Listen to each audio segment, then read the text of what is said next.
Assalamualaikum warahmatullahi wabarakatuh. Kembali bersama saya Zulkarnain El-Maduri. Kali ini ingin menyajikan terkait dengan kunut subuh yang tentu saja masih hangat, selalu diulang-ulang permasalahan ini, walaupun masalah yang disebut oleh mereka istilah masalah furu'iyah, kemudian khilafiyah. Tapi harus jelas, memang tidak harus berhenti pada sekedar anggapan furu'iyah, khilafiyah dan sebagainya. Namun perlu dibuktikan mana yang paling benar antara yang berkunut dengan yang tidak berkunut. Apa standarnya? Benarkah kunut itu subuh terutama dilaksanakan oleh Rasulullah Sallallahu Alaihi Wasallam di masanya, di masa sahabat, di masa tabi'in? Apakah Mekah dan Madinah sejak dahulu itu berkunut?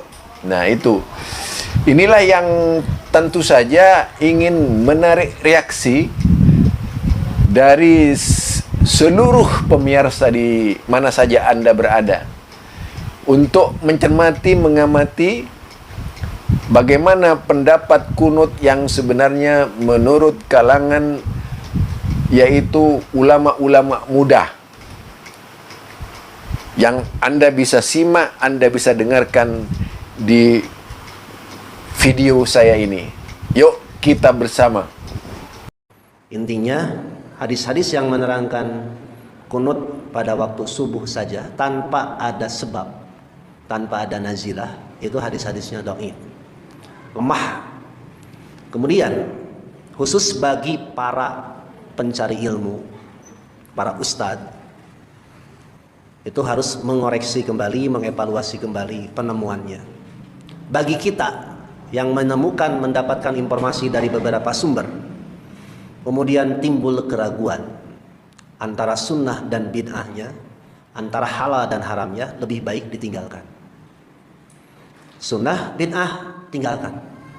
Khawatir masuk kepada bid'ah. Halal haram, ragu nih halal haramnya, tinggalkan. Bisa jatuh kepada yang haram. Orang yang meninggalkan sesuatu yang meragukan kehalalan dan keharamannya, orang itu sudah menyelamatkan agama dan kehormatannya.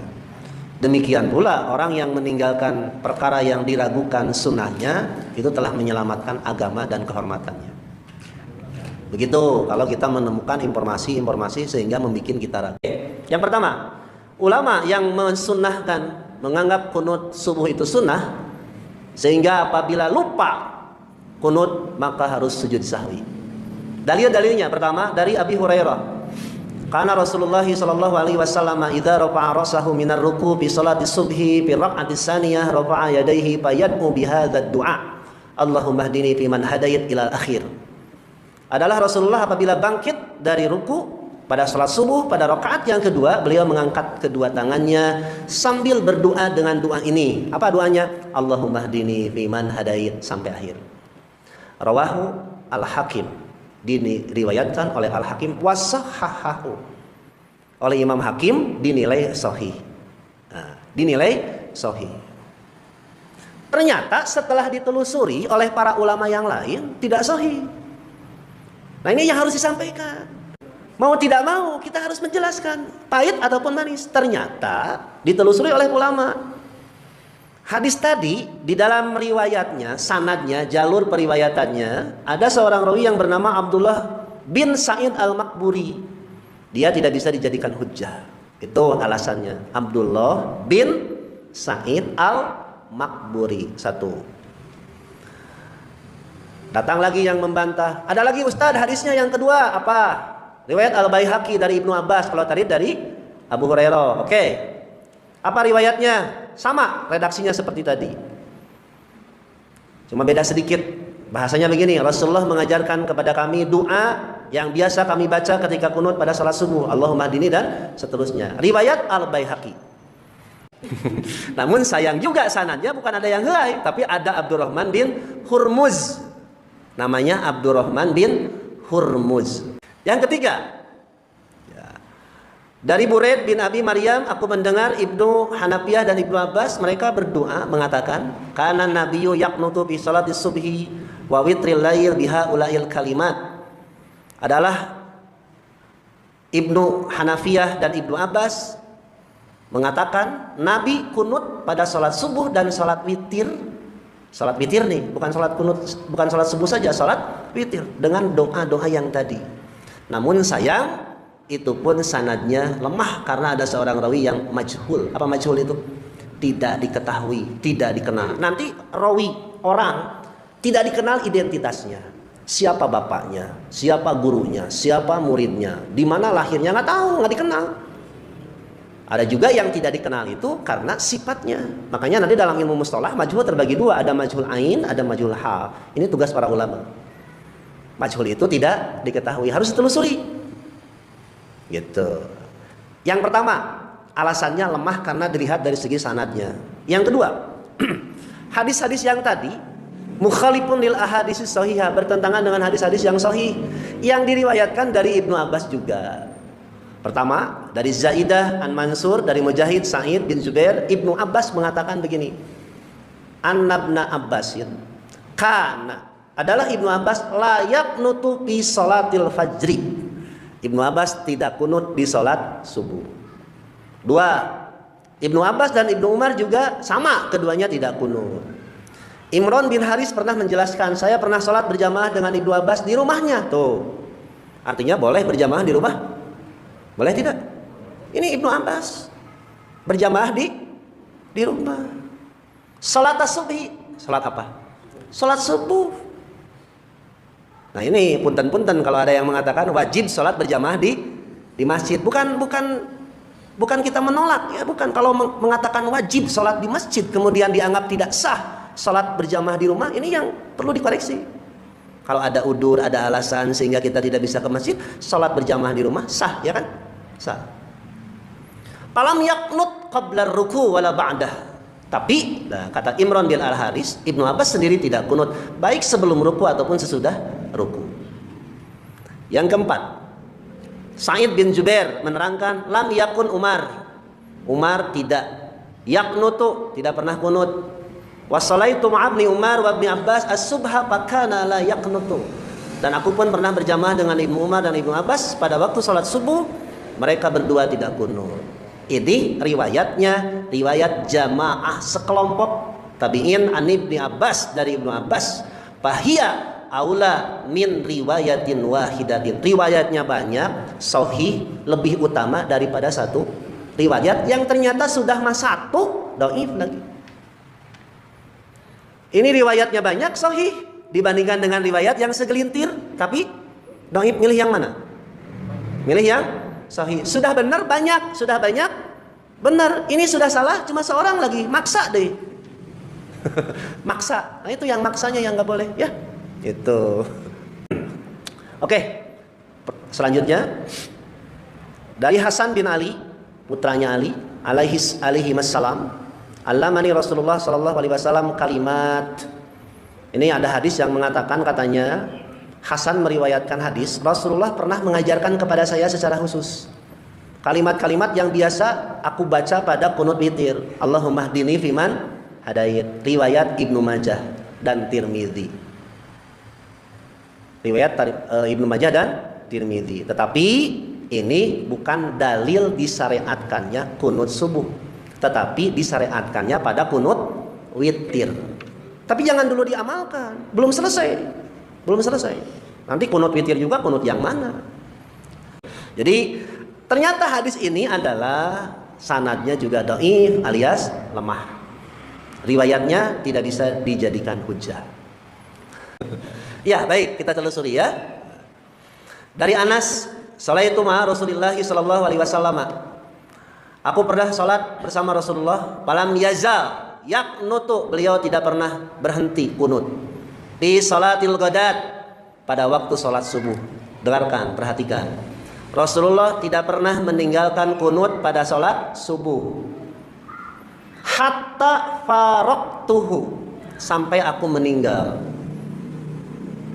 Sampai aku meninggal. Demikian pula aku pernah sholat bersama Abu Bakar, Umar, seperti itu. Abu Bakar dan Umar katanya juga sama, tidak pernah meninggalkan kunut. Berarti Nabi, Abu Bakar dan Umar senantiasa kunut pada waktu sholat subuh. Jangan dulu diterima kalau hadis ini lemah. Kenapa lemah? Di dalam sanadnya ada bernama Amr bin Ubaid. Dia itu rawi qadariyun. Qadariyun itu adalah orang yang memahami semua perbuatan nasib itu tergantung takdir Allah. Kumaha Allah we. Dia tidak mau usaha, tidur, makan, minum, tidur. Itu qadariyah. Kedua, kadzabun. Bukan sekedar qadariyah, dia pun adalah pembohong, pendusta. Qad da'afahu Ahmadu, didhaifkan juga oleh Imam Ahmad dan Ibnu Ma'in dan Imam An-Nasa'i. Satu. Dua. Asata tadi itu dua wae aja.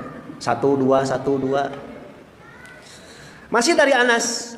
Nah ini anna nabiyya, bahwasanya Nabi qanata syahron, beliau kunut selama sebulan, ba'da ruku, setelah ruku, yad'u ala ahya'a minal arab tsumma tarakahu, mendoakan kejelekan kepada beberapa kelompok dari orang Arab, kemudian oleh Rasulullah ditinggalkan.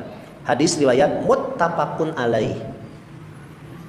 Muttafaqun alaih. Jadi Rasulullah kalau menurut hadis ini kunutnya hanya 1 bulan.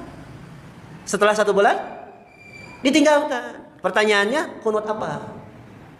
Salat mana? Salat subuh saja? Belum dijelaskan. Nah, wali Ahmad wa Daruqutni nahwuhu min wajhin akhar wa zada. Fa amma bis subhi falam yazal yaqnutu hatta faraqad dunya. Nah, ini nih yang jadi masalah. Katanya, kecuali hanya dalam salat subuh Rasulullah tidak meninggalkan kunut sampai beliau meninggal dunia. Itu yang jadi masalah. Ada tambahan bahwa Rasulullah tidak meninggalkan kunut subuh sampai meninggal dunia. Kita telusuri menurut penilaian para ulama, bukan saya. Hadis yang kedua ini dhaif juga. Kenapa? Karena ada Abu Ja'far Ar-Razi. Dia bukan rawi yang kuat. Bahkan dia termasuk orang yang yukhlitu, pikun ketika meriwayatkan hadis. Kemudian dia pun banyak salah dalam meriwayatkan hadis. Yang kedua, dia itu orang jujur, cuma sayyi'ul hifzi. Orangnya baik, cuma hafalannya lemah. Masalah itu kalau dirawi. Terus yang kedua, alasannya selain sanadnya ada Abu Ja'far Ar-Razi, kemudian juga tidak bisa dijadikan hujah sebab tidak masuk akal. Rasulullah kunut pada waktu subuh saja sepanjang hidupnya. Kenapa duhur ditinggalkan, asar ditinggalkan, demikian pula maghrib dan isya ditinggalkan, subuh seolah-olah dikutuskan. Ini rasional, irasional, tidak masuk akal. Bahkan kenyataannya Anas sendiri lam yakun yaqnutu fi subhi. Anas bin Malik itu tidak pernah kunut pada waktu salat subuh. Nah itu, kalau mau diterima kesahihan hadis itu, ya, maka yang dimaksud kunut di sana adalah beliau ketika bangkit dari ruku pada salat subuh saja nih. Ketika beliau bangkit dari ruku, beliau itu sampai meninggal dunia berdirinya lama. Jadi ketika sami Allahu liman hamidah Rabbana walakal hamdu, ada yang panjang, Allahumma Rabbana walakal hamdu hamdan katsiran thayyiban mubarakan fi. Apa itu? Aya panjang deui. Aya mil'as samawati wa mil'al ardi. Apa itu? Henteu ke urang apalkeun nya. Nah, itu yang dimaksud. Jadi maksudnya kalau diterima, kalau ada yang mengatakan hadis itu sahih, ternyata kunut di sana bukan kunut begini.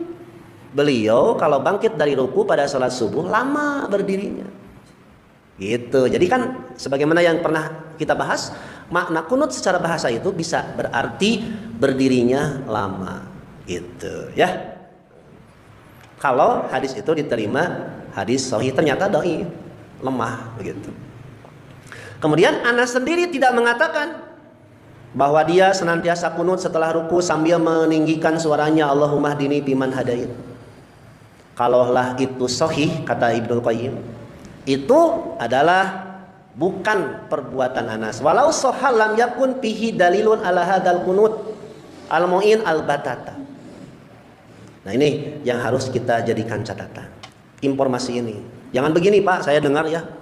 Anda katanya membid'ahkan kunut subuh. Imam Bukhari sendiri kunut subuh. Aduh, ya Allah. Jadi dia bawa-bawa Imam Bukhari. Di satu sisi kita mengambil hadis Bukhari kan, ternyata dia mengatakan Imam Bukhari pun kunut subuh. Udah titik.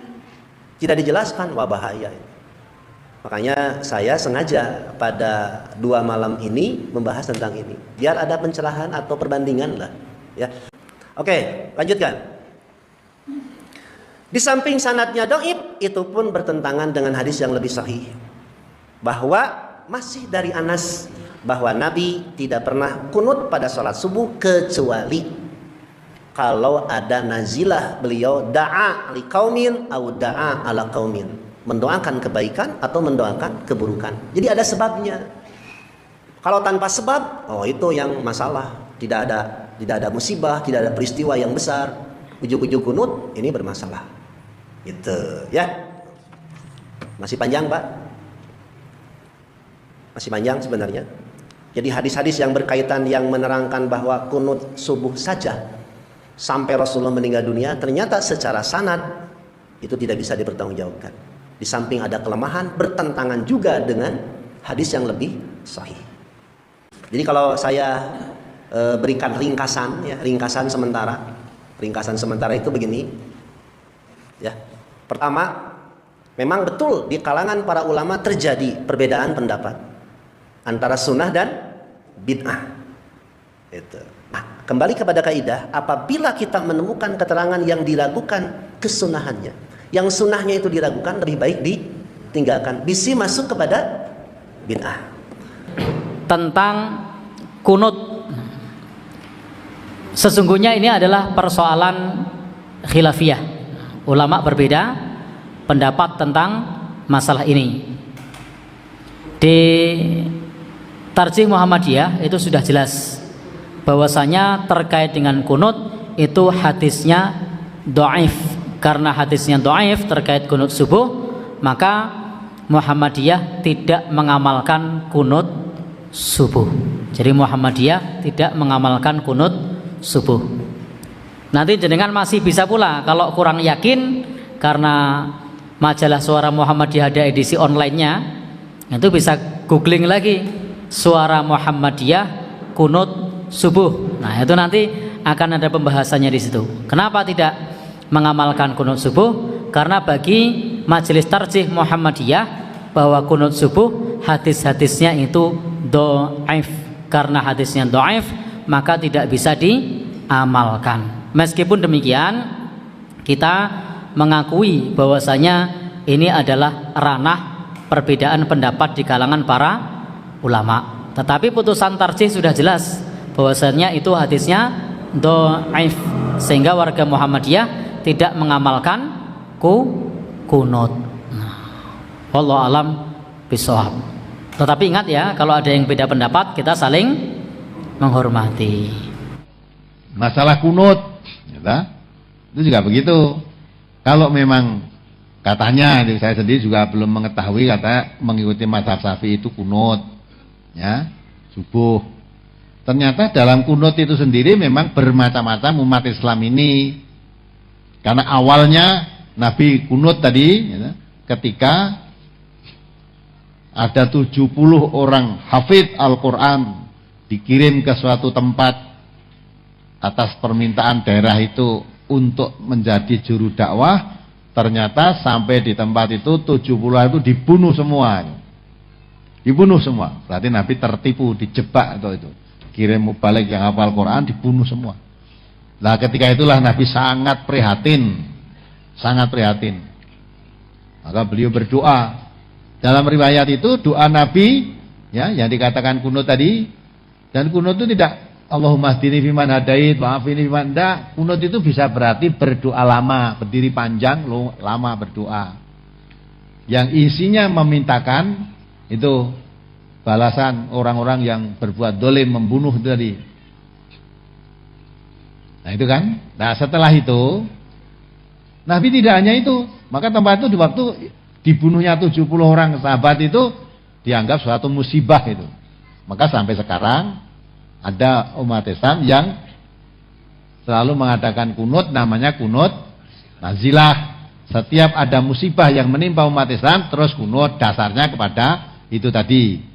Dasarnya karena ketika Nabi kunut itu adanya 70 orang sahabat yang dibunuh tadi. Nah terus kalau kemudian berubah menjadi kunut subuh saja, Bapak tadi sudah baca bahwa kalau kunut subuh saja ternyata ditemukan hadisnya dhaif. Nah kalau sudah hadisnya dhaif kan tidak perlu dipakai. Kalau kunut subuh saja ternyata ditemukan hadisnya dhaif. Nah kalau sudah hadisnya dhaif kan tidak perlu dipakai. Nah ketika Nabi selalu kunut, selalu berdoa untuk itu, ya dalam riwayat kira-kira 1 bulan lah, terus diturunkan ayat itu 128 Ali Imran itu. Allah menerangkan itu bukan urusanmu, bukan campur tanganmu. Orang-orang itu saya ampuni atau saya siksa atau saya hukum, itu urusanku, bukan urusanmu. Lah ketika itu Nabi berhenti dalam kutnya itu. Nah dari sinilah maka umat Islam pecah pendapatnya. Kunut itu pernah dikerjakan oleh Nabi, tapi setelah Nabi berhenti itu sudah tidak pernah dikerjakan lagi sampai wafat. Nah itu namanya khilafiyah. Khilafiyah itu ada dalil pernah dilakukan, tetapi ya, pemahamannya jadi berbeda. Yang satu tadi memahami Nabi pernah kunut, maka setiap ada musibah umat Islam itu adakan kunut, namanya kunut nazilah. Yang lain setelah itu bukannya tidak ada musibah lagi. Dalam peperangan-peperangan juga banyak sahabat-sahabat Nabi yang terbunuh dalam peperangan itu, tapi Nabi sudah tidak kunut lagi. Maka yang satu berpendapat sudah tidak ada kunut lagi setelah Nabi aja berhenti kok malah kita memulai gitu. Nah kalau sudah terjadi begitu ya sudah saling menghormati. Yang kunut silakan kunut, yang tidak kunut jangan dielek-elek, jangan dipaksa untuk kunut. Maka itulah kembalinya lana amaluna walakum amalukum. Sudah. Jadi jangan sampai pecah persahabatan kita retak hanya karena kunut dan tidak kunut, usoli dan tidak usoli. Sudah sing salat ya usoli nganggo. Saya tidak, ya. Yang mau kunut silakan kunut, saya tidak usah kunut. Ya, lah kalau kamu salat imam mengikuti kamu menjadi imam pakai kunut, saya jadi makmum, mau sah saja. Nah kalau kamu sedang kunut, saya tidak ikut kunut, tapi saya tidak baca terus sujud karena tidak boleh mendahului imam. Saya sujudnya ngenteni kamu, walaupun kamu sedang kunut udah. Saya tidak akan ngamin-amini, gitu. Nah itu maka boleh saja. Yang kunut silakan kunut, yang tidak kunut tidak usah kunut. Itu saling menghormati. Memang itu namanya khilafiyah. Khilafiyah itu ada dalil, pelaksanaannya berbeda. Nah itu namanya khilafiyah kan. Ya. Maka tidak perlu dibicarakan khilafiyah itu, ada yang berpendapat begitu. Nah, kalau kita memang itu namanya khilafiyah, ternyata memang ada di tengah-tengah umat Islam, karena kita majlis ilmu, ya itu dibicarakan sekali. Jangan dibicarakan nggak boleh, nggak usah dibicarakan, terus diamalkan saja. Lawang dibicarakan saja nggak boleh kok diamalkan, kan itu kan? Nah, maka setelah dibicarakan, posisinya mengetahui, yang masih mau melakukan silahkan lakukan, yang tidak melakukan jangan dipaksa. Antara yang kunut dan tidak kunut saling menghormati, udah selesai. Itulah Islam, ya. Nanti siapa yang benar serahkan pada Allah. Karena itu menurut istilah mutaakhirin adalah riwayatul dhaif. Riwayat rawi yang dhaif mukhalifan li riwayatis thiqah, yaitu berlawanan dengan riwayat rawi yang thiqah. Maka disebut hadisnya munkar. Sebagai contoh yang disebutkan oleh ulama hadis, hadis Anas ibn Malik radhiyallahu taala anhu, bahwasanya Nabi sallallahu alaihi wasallam kunut di salat subuh sampai meninggal dunia. Ini riwayat dari Abu Ja'far Ar-Razi Isa ibn Mahan, dari Ar-Rabi' ibn Anas, dari Anas ibn Malik. Riwayat ini dihukum munkar oleh banyak ulama karena rawinya Ar-Rabi' ibn Anas saduqun yahim, orang yang saduk cuman sering keliru. Dan khususnya kata Imam Ibnu Hibban dalam As-Siqat di terjemah Rabi' ibn Anas, khususnya riwayat Abu Ja'far Ar-Razi daripadanya. Hadis ini datang dari riwayat Abu Ja'far Ar-Razi Isa bin Mahan dari Rabi' ibn Anas. Nah ini bukti aplikatif dari perkataan Ibn Hibban itu bahwasanya Rabi' bin Anas sering meriwayatkan hadis mungkar. Khususnya riwayat Abu Ja'far Ar-Razi daripadanya, dan ini riwayat Abu Ja'far Ar-Razi daripadanya. Nah, kemudian Rabi' bin Anas yang tidak dhabit itu berlawanan riwayatnya dengan riwayat rawi-rawi yang thiqah. Banyak rawi yang thiqat dari Anas ibn Malik. Anas ibn Malik meriwayatkan dari Nabi SAW bahwa Nabi berqunut hanya 1 bulan dan tidak khusus salat subuh. Berarti riwayat Isa bin Mahan Abu Ja'far Ar-Razi dari Rabi' bin Anas ini mungkar, berlawanan dengan riwayat rawi-rawi yang lain, di antaranya Thabit Al-Bunani bin Asal Al-Bunani. Ini adalah athbatun nasi fi Anas, rawi yang paling thabit dari Anas. Qatadah ibn Di'am As-Sadusi juga rawi yang ma'ruf dari Anas. Kemudian Ayyub ibn Abi Tamim As-Sakhtiyani, ini juga thiqah. Kemudian di antaranya adalah Humaid bin Abdurrahman Ar-Ruasi, juga rawi yang thiqah dari Anas ibn Malik. Tidak lebih kurang dari 8 orang rawi thiqat bertentangan riwayatnya dengan riwayat Rabi' bin Anas dari yang meriwayatkan daripadanya Abu Ja'far Ar-Razi. Nah, hadis ini disebut hadis mungkar. Yang ma'ruf adalah bahwa Nabi SAW kunut selama sebulan, dan itu tidak khusus di salat subuh. Ini dari sisi ini. Tentu saja masalah ini kalau masuk ke masalah fikihnya panjang pembahasannya. Walaupun yang dijadikan hujjah di sini hadisnya adalah hadis mungkar, kita bicara tentang sina'ah hadisiyah, tentang bagaimana ulama menghukum sebuah hadis itu mungkar. Untuk menjelaskannya, itu contoh yang hadir pada saat ini bagi saya. Nah, dan nanti ketika belajar tentang hadis mungkar akan ada lagi pembahasan dan contoh yang lain, insyaallah ta'ala.